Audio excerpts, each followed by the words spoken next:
Hey guys, and welcome to the channel. Today we are going to be talking about recipe development. So you're going on your brewing journey and you've decided you want to start tweaking recipes or develop your own unique recipe. Well, it can be a bit daunting. So we've put a little video together talking to professional brewers about how they approach recipe development and how they look at every aspect on making a beer recipe. This is mainly about all grain recipes, but you can still use it if you're using extract kits and get some tips and advice. So the first brewer we spoke to was Brian from Northern Monk. Northern Monk make fantastic beer and well worth listening to. Next we move on to James from Balanced Brewing and Blending. They specialize in barrel aged beers, but in order to get that fantastic barrel aged beer goodness, you need to start off with an excellent beer right from the beginning. We move on to our own brewer from our brewery, Morgan.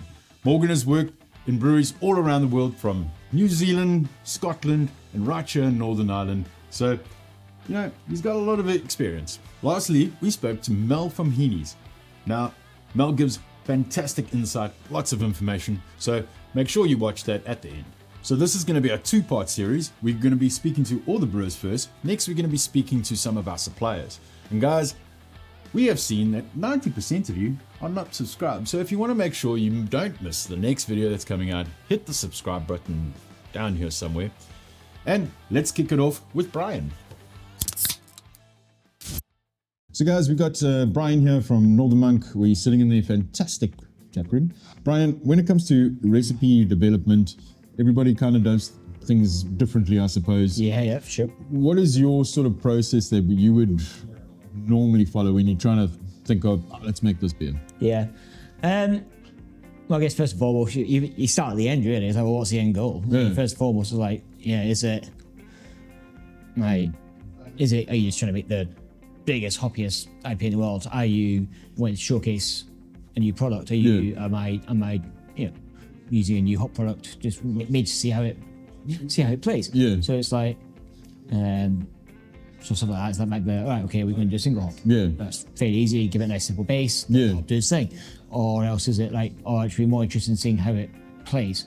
So like using a liquid hop addition for the first time. So like, well, we kind of, you don't really know if it's working without using it against something you already know. So you take a base you're very familiar with. Yeah. So often that's taking like a citrus-led pale ale and then you bring this other product into it and you just see how it plays in an area where you're aware of it, most aware of it.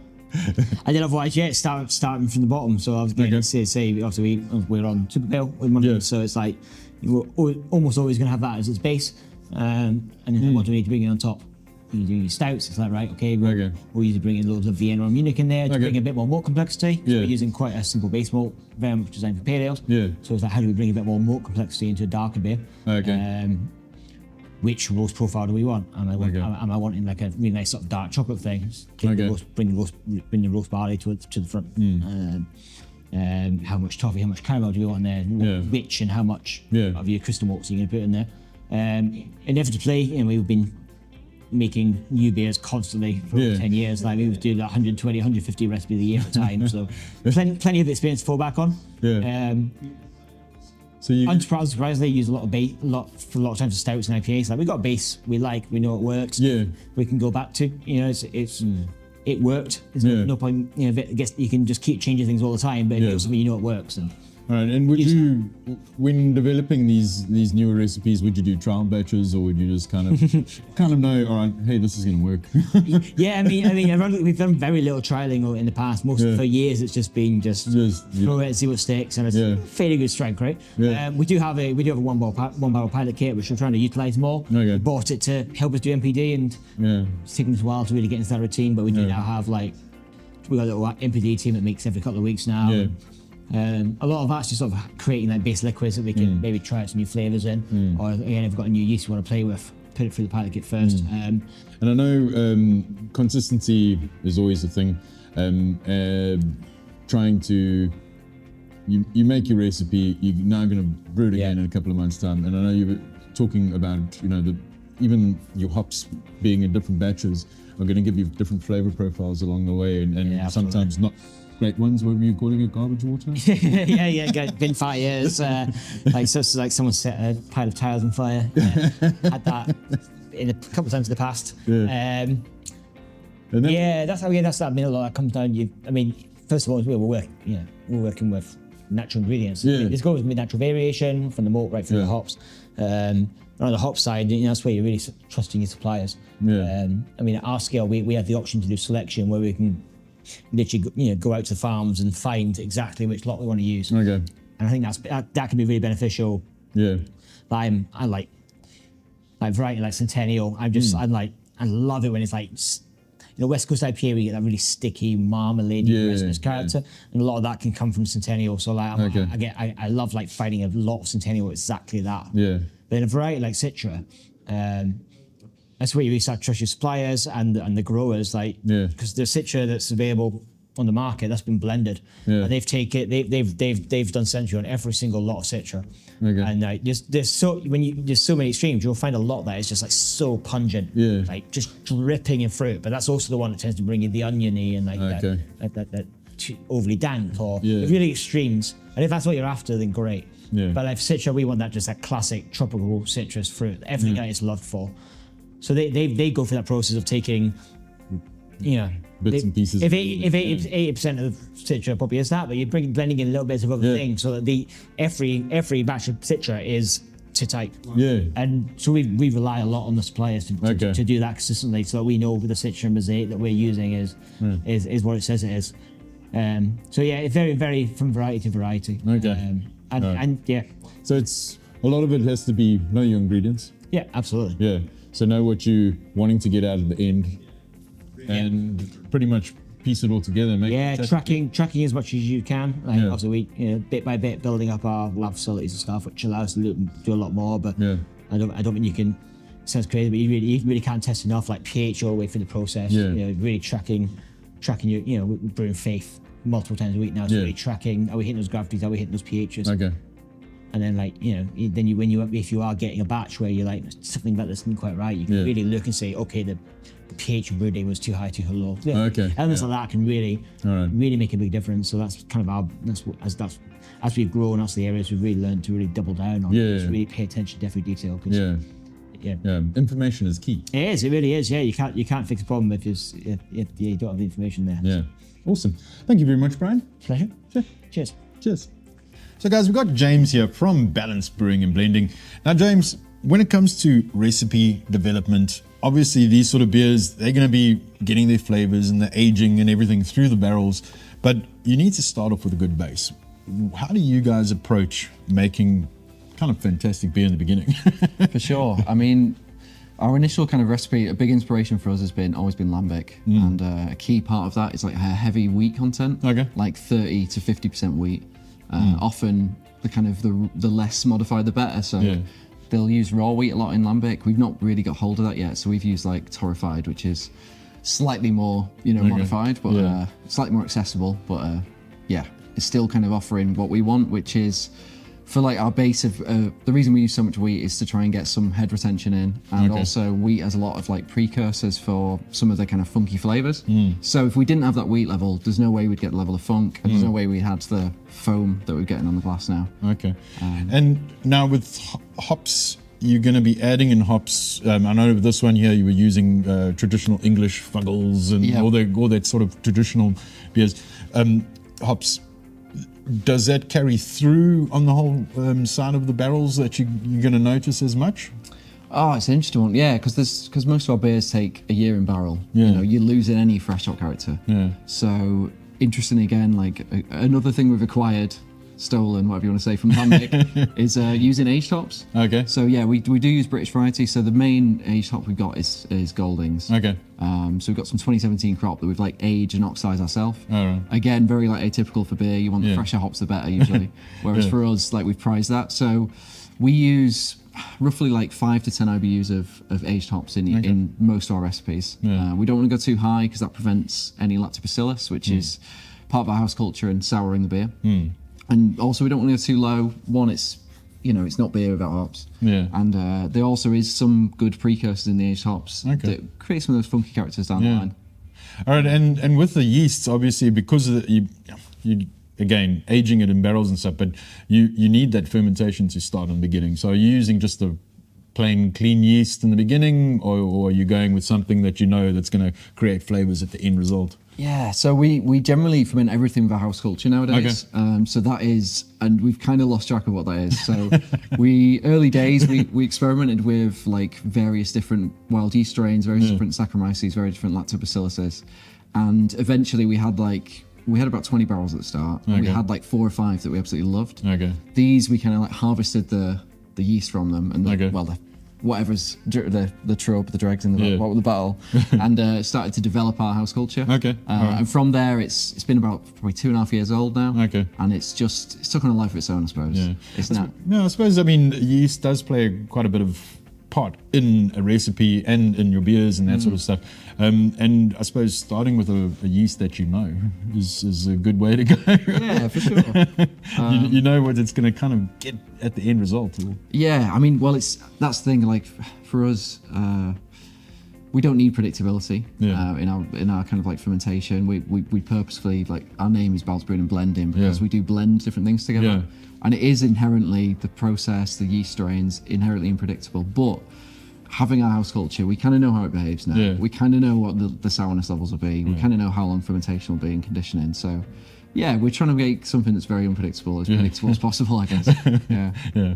So, guys, recipe development, it's important, even on things that, like you're doing, if it's going to be something special like a barrel-aged beer, you need to have a good foundation, and using good ingredients, good water profile, good yeast, you're going to make fantastic beer.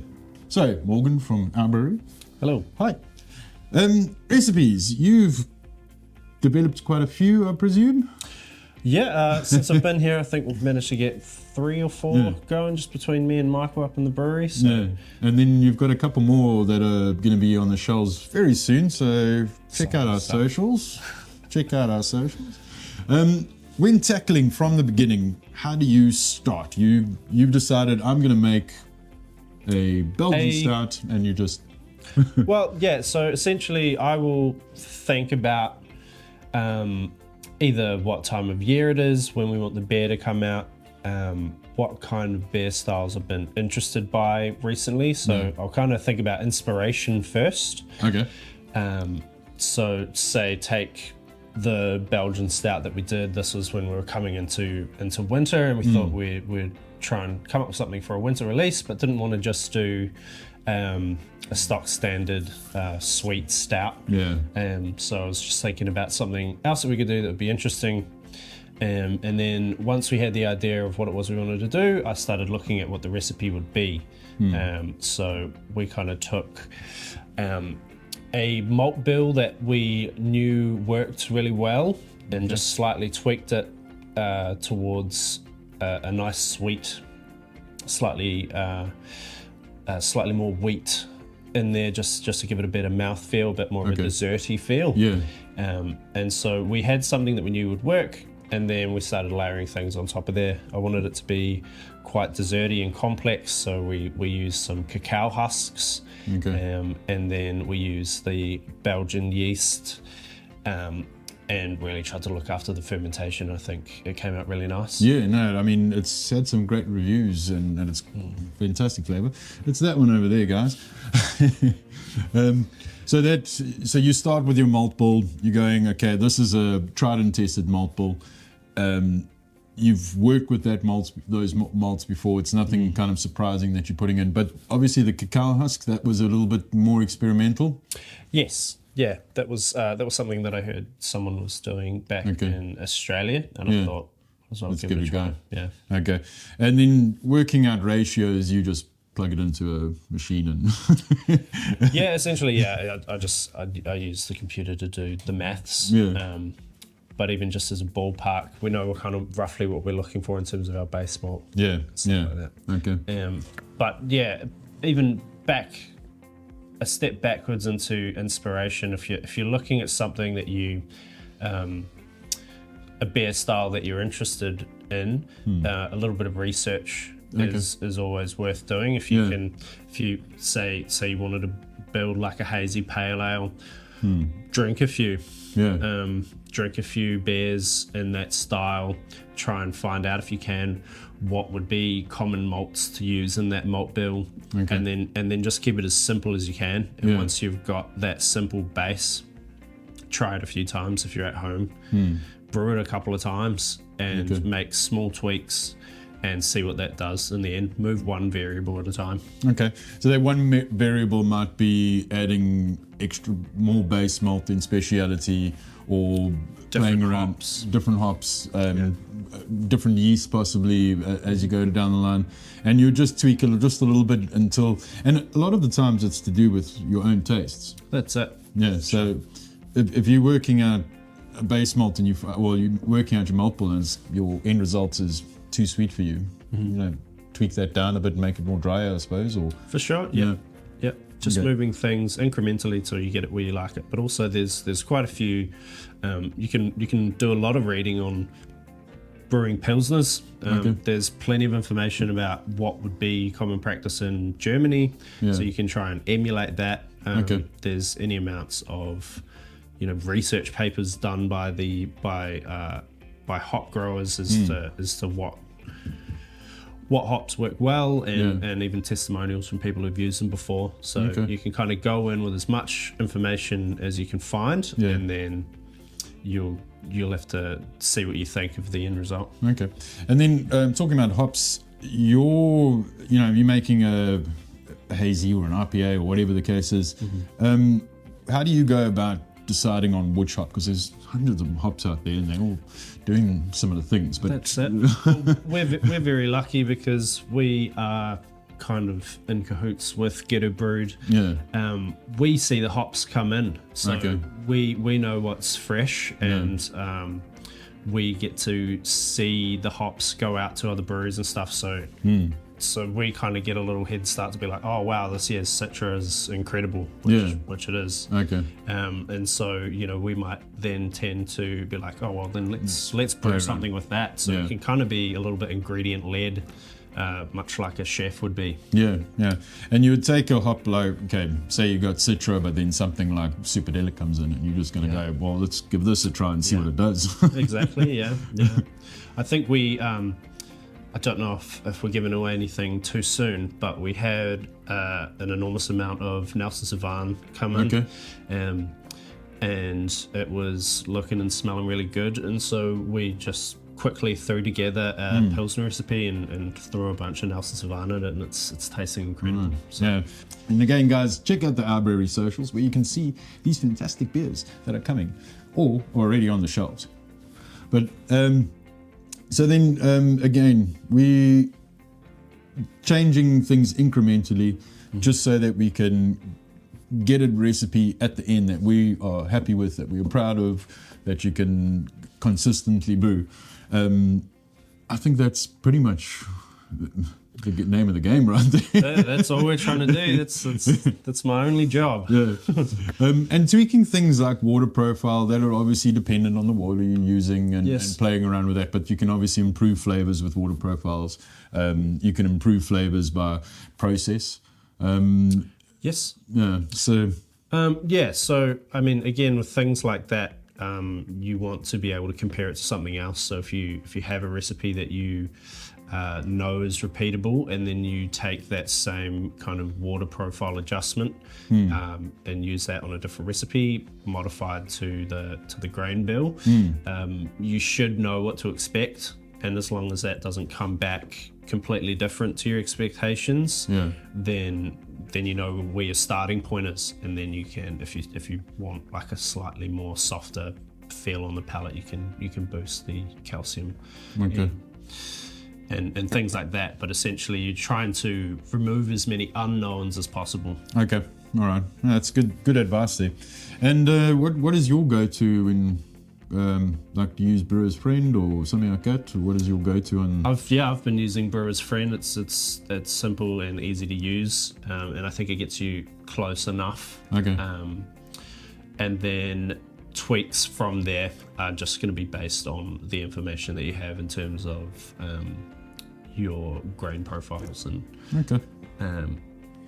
and just a little bit of extra work after that. But it's a great place to start for sure. Okay, great stuff.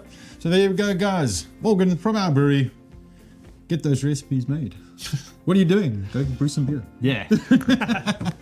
Hey guys, we are on Heaney's at the moment. We are here with Mel. Mel, we've been talking to a couple of guys about recipe development. When it comes to starting off, I'm planning a beer, I'm looking at these sort of ingredients.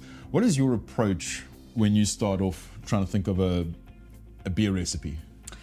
I think firstly, the main thing I'm thinking about is, I'm drinking this beer, I'm going to crack it open, I'm going to crack off the lid, or I'm going to pull the tab.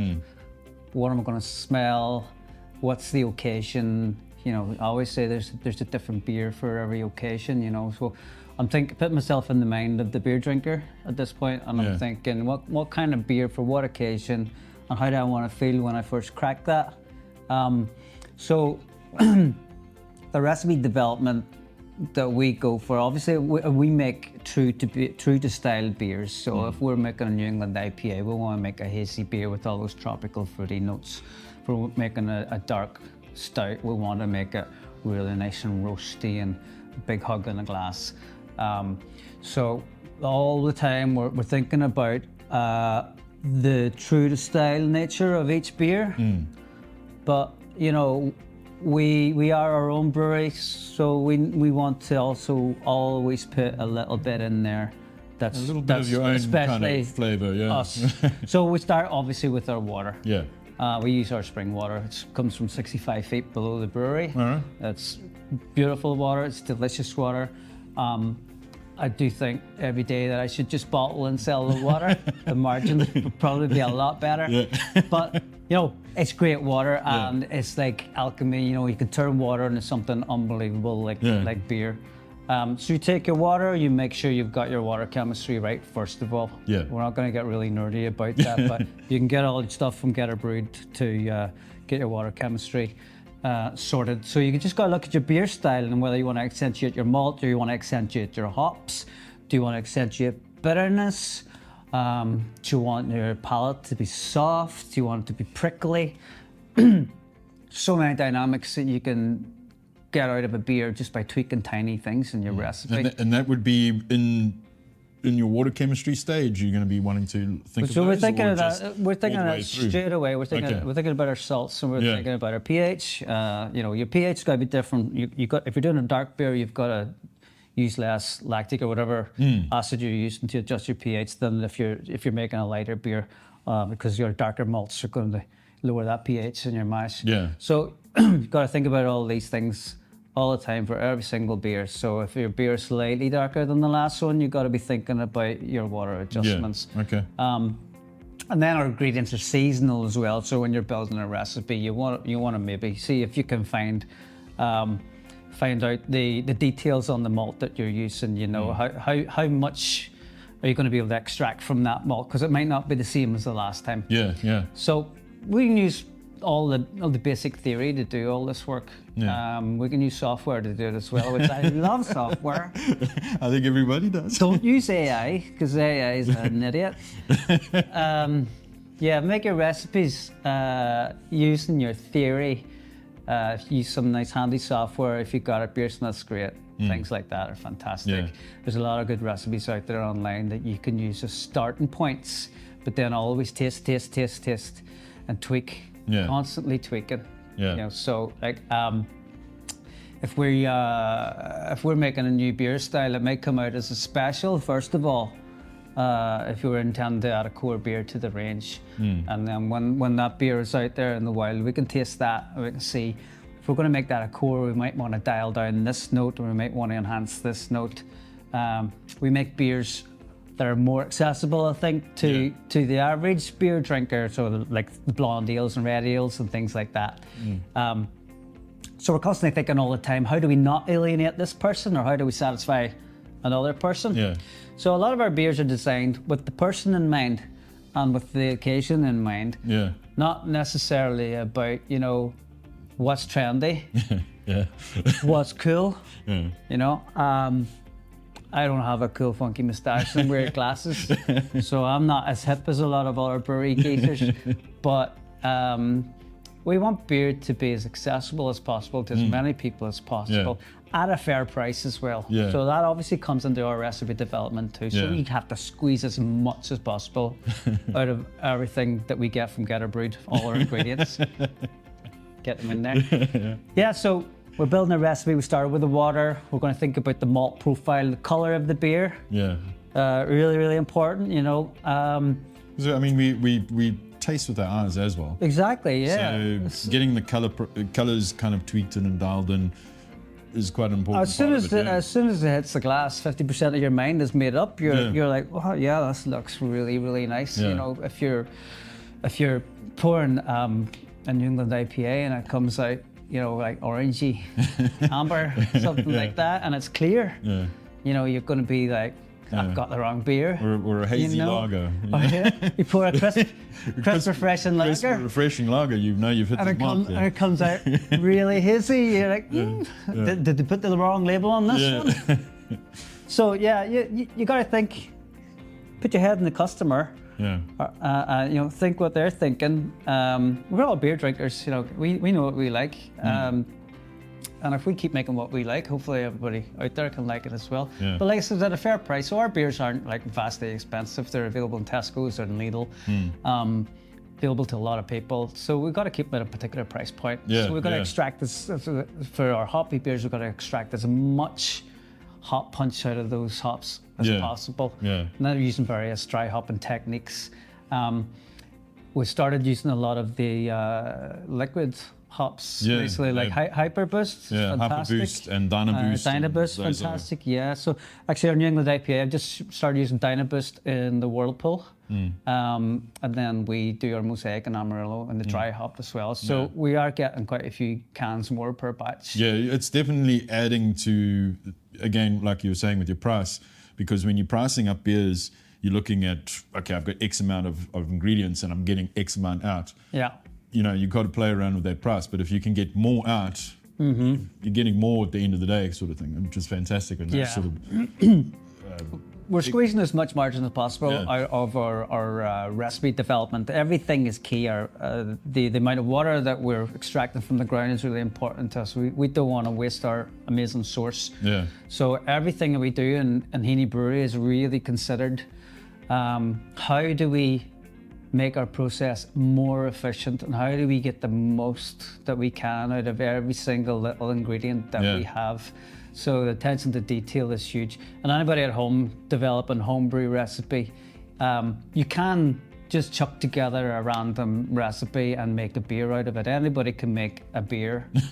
But if you want to make a really great beer, you have to really think about it. Yeah. You know, so like we were at the pouring into the glass stage. We want to see what it looks like. We want to know what the beer is going to taste like on the tongue. Is it weighty? Is it light? Does it go down easy? Does it finish dry? Does it finish sweet? You can adjust your water temperature to affect how much residual sugar is left in the beer after it's finished fermenting. Obviously, that'll affect the mouthfeel of the beer. When are you going to put your hops in your kettle?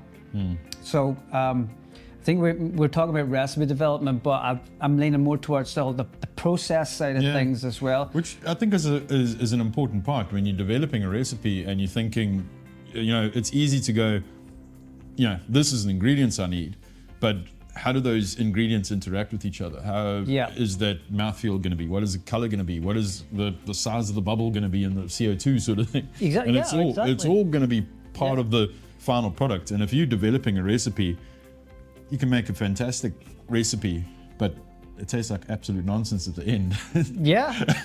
What's the point? If you mess up one of those little things along the way, there's a good chance you'll probably end up with something that's drinkable, but you'll not end up with what you wanted. Yeah. So it's about keeping an eye on all the details. I would say if you're a homebrewer and you're just getting going, just don't go to make a double IPA loaded with 16 to 24 grams a litre of hops at the start. Go for something simple, a classic style that you really know. Try and recreate it, and then you'll see immediately if you've done something wrong. So if you pick a beer style you really, really know, try to recreate that. You'll have a better idea of where your process might not be working out. So a lot of our recipes were developed originally to be true to style, like I said earlier, but also because they're beers that we love too. So I think that a lot of homebrewing is about the love of beer, but also the love of the process. Because you get your buddy around, spend 4 or 5 hours brewing a beer, have a few drinks, and you're always left with beer at the end. That's whether it's good or not, that's up to you.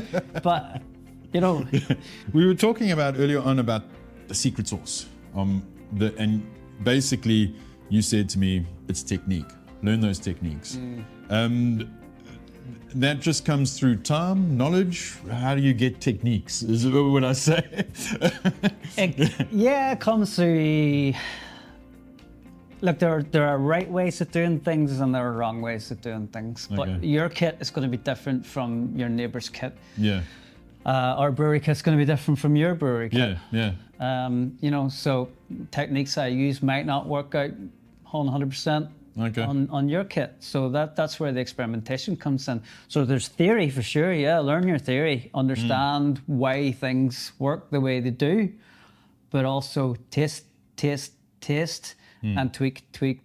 Yeah. And you'll start here, and you'll want to get here, and eventually, you know, things will come in the middle, and you'll get the beer you want to get. So it's about experience and constantly evolving and checking your palate all the time. And knowing your equipment, knowing your ingredients. Exactly. And that's probably half the battle right there. Half the battle, half the battle. It's easy, like I said before, it's easy to make a beer, but it's really difficult to make a really good beer, and it's really difficult to consistently make a really good beer unless you know your gear. You know, so I mean, Geterbrewed sell a really good range of homebrew gear, like systems. Like what's your big seller at the minute? The bigger systems, you can start with a few buckets, obviously. You know, and a pot on your stove. Everything from a massive machine a brewery to a bucket. That's what we say. You do the full brewery systems to buckets, and everything in between. And obviously, you think you might get like I don't know, a Grandfather or something like that, and you go, I'm going to make amazing beer, but it don't work like that. So you've got to understand your system, understand the theory of your recipe development, understand your system, keep everything super clean, understand all that process, get the carbonation nailed. Because you know you don't want to make an amazing beer that tastes like fantastic and then you pour it and it's flat as a pancake. How disappointing is that? You don't want that. So about detail, it's about working with great suppliers. I hear they're quite good. I hear they're pretty good. People that can give you advice, listen to advice. Listen to everyone, but follow no one. Take your advice, find your own path after that, and you'll end up with fantastic beer. Fantastic. Thank you, Mel. I think that was some great insights. So guys, that's one little part on recipe development, and that's another little section to always consider is the techniques, your equipment, your ingredients. It all makes part of it, you know, to get fantastic beer like this at the end of it. There we go. Some excellent advice from fantastic brewers. You know, the main thing that you want to take from this is know your ingredients, know your process. You can't go wrong from there. Picking the ingredients and looking at what you want to put into your recipe all begins basically with starting with what beer you want to brew. Simple as that. You know, once you've finished developing that fantastic recipe, check out our custom grain kit where you can pick and choose all your ingredients by the gram, bonus, and we'll put that kit together for you and send it to your door. So check it out in the links below. And guys, don't forget, keep an eye out for part 2. Don't forget to like and subscribe. And as always, happy brewing.